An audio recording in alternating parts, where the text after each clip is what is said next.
सालेपुर सत्यभामापुरी उत्कल गौरव मधुसूदन दास श्राद्ध जयंती पालन पर प्रस्तुति बैठक सह बीजेपी पक्षर बंधपलन कार्यक्रम उत्कल गौरव मधुसूदन दास तिरोधान दिवस को जाकजकम्रे पालन पर बीजेपी पक्षर प्रस्तुति बैठक और बंधपलन कार्यक्रम अनुष्ठित होइछि। ए कार्यक्रम में अनेक विधायक सांसद केन्द्रमंत्री जोगदेवार कार्यक्रम रही। प्रस्तुति बैठक और बंधपलन कार्यक्रम में अनेक महिला युव छात्र जोग देइथिले। ए कार्यक्रम में सालेपुर बीजेपी विधायक प्रार्थी अरिंदम सालेपुर बीजेपी विधायक प्रार्थी अरिंदम राय, आठगड़ बीजेपी विधायक प्रार्थी अभय पारिक, बांकी बीजेपी नेता तुषार चक्रवर्ती, पूर्वतन कटक जिला बीजेपी सभापति चौधरी हेमंत साहू, सत्यवादी जैन सालेपुर बार एसोसिएशन सभापति विक्रम किशोरी बल, वरिष्ठ बीजेपी नेता कुंज मोहन सेठी, गायत्री दास, प्रफुल्ल स्वाई, तापस जेना प्रमुख जोग देइथिले। मधुबाबू को भारत रत्न दाबी को दल गुरुत्व देव बोली बीजेपी नेता माने मत देइथिले। देखंतु आज हमर उत्कल गौरव जे मधुसूदन दासंकर हमर जोटा कि श्रद्धांजलि दिवस जोटा अछि फेब्रुआरी 4 तारिख रे जोटा हबो से परिप्रेक्षी आज गोटे प्रस्तुति बैठक और बंधु मिलन रखा जाइतला और एथरे समस्त सालेपुर निर्वाचन मंडली जनसाधारण जोग देइतले एवं अरिंदर भाई नेतृत्व आज सभा आयोजन करा जाइतला। फेब्रुआरी 4 तारिख रे एक विशाल जनसमावेश करा जिवो एतन तादरे केंद्र मंत्री विधायकगण आसीबे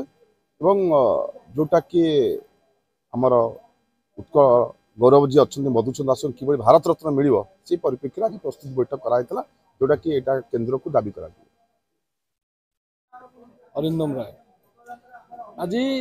2025 नवा वर्ष उपलक्षे भारतीय जनता पार्टी समस्त कार्यकर्ता को लेकिन गोटे बंधुमिलन कार्यक्रम एवं ता सहित आगामी फेब्रुआरी 4 उत्कल गौरव श्री मधुबाबूंकर तिरोधान दिवस पर गोटे प्रस्तुति बैठक थिला। से फेब्रुआरी 4 तारिख दिन आम गोटे बहुत बड़ संख्या गोटे पदयात्रा करूँ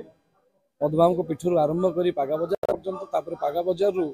समस्ते गाड़ी रे बसिकी साइश्वरी पड़िया जी और साइश्वरी पड़िया गोटे बड़ मीटिंग आयोजन हम एवं निश्चित भाव में से दिन आम समस्ते टांगी सालेपुर माटी प्रत्येकटी लोक आम सागर योगदान देवे और आमर गोटे दाबी जेहेतु बड़ बड़ नेतृमंडली सब आसवे केन्द्र आसवे भारत रत्न मधुबाबू दाबी रहे। निश्चित भाव में आधार गोटे पॉजिटिव माइंडसेट आम समस्ते रखा पॉजिटिव माइंडसेट समस्त आम सागर योगदान देवे और ये टांगी सालेपुर प्रत्येकटी लोक आम सागर योगदान देवे आम आशा और विश्वास। तुषार कांत चक्रवर्ती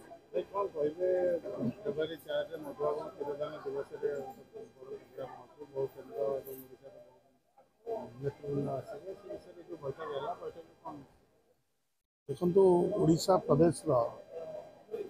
जो गौरव बोले हम जहाँ विवेचना कर उत्कल गौरव मधुसूदन दास तिरोधान दिवस उपलक्षे फेब्रुआरी 4 तारिख दिन गोटा विशालकाय बड़ आकार गोटे प्रोग्राम कर कि केन्द्र मंत्री आरंभ करोशार मंत्री परिषद और बहु विधायकगण ए उपस्थित रहे पाखापाखि जहाँ बर्तमान सूचना मिलूँ पाखापाखि 15 ରୁ 20 हजार लोक एक सांगे चलिए और 4 किलोमीटर चलला मधुबाबू स्मृति उद्देश्य एक सभा आयोजन कर निश्चित भाव में स्वागत कथा जे आमर जो मैंने आम राज्य देश को सम्मान रक्षा कर देशर टेक रक्षा कर अन्यतम विधानी उत्कल गौरव मधुसूदन दास आम ओडिशा भी गर्व कर खाली सालेपुर अंचल में नुह आम जिला कटक जिला आम नहीं गर्व कर। निश्चित भाव में ये जो आज जो प्रस्तुत बैठक अरिंदम राय नेतृत्व आज जो आह्वान कर निश्चित भाव में स्वागत पदक्षेप आगे संपूर्ण भाव सफल करने कटक जिला तरफ आम समस्त सहयोग लगे। बैठक निष्पत्ति दिन आम पाखापाखि 15 ରୁ 20 हजार खंडे लोक जोगदेवे और समस्त एक सांगे चलिए 4 कि 5 किलोमीटर 4 बाट चलिए स्मृति सभा हम बहुत गुड़े अन्य प्रोग्राम जोड़ा जापर आज तो प्रस्तुति बैठक प्रेस मीट विधिवत भाव में सब कार्य आप सूचना जन।